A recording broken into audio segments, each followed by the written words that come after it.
আপনাদেরকে দেখাই, এই যে পুকুরটা দেখছেন, এই পুকুরের ওই বাঁ পাশ দিয়ে জঙ্গলের এইখানটা দিয়ে একটা রাস্তা ছিল, একটা খাল পেরিয়ে আসতে হতো, এবং ওই খালটি এতই জাগ্রত, ওই জায়গাতে নাকি কোনো এক সন্ন্যাসী পঞ্চমন্ডির আসনে সাধনা করেছিলেন।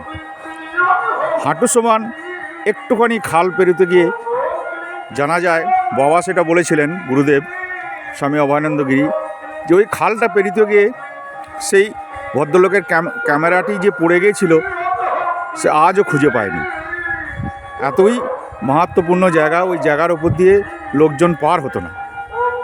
এর পিছনের দিকেই রয়েছে, যে দিকটা আপনাদের এই দেখাচ্ছি, এই দিকটা পূর্ব দিক, এইখানে গ্রাম্য বাসদেবতা মা রক্ষকালীর বাস।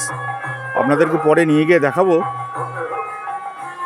মা এখানে খুব জাগ্রত, বিশাল বড় বাড়াবাড়ির পুজো হয় এখানে।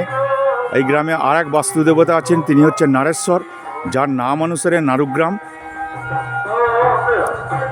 এটি আশ্রমের পিছনের অংশ। এই জায়গাটাকে আপনাদেরকে দেখালাম, আপনারা মনে রেখে দেবেন। অদূর ভবিষ্যতে আপনাদের সঙ্গে আরও অনেক কিছু আমি শেয়ার করব।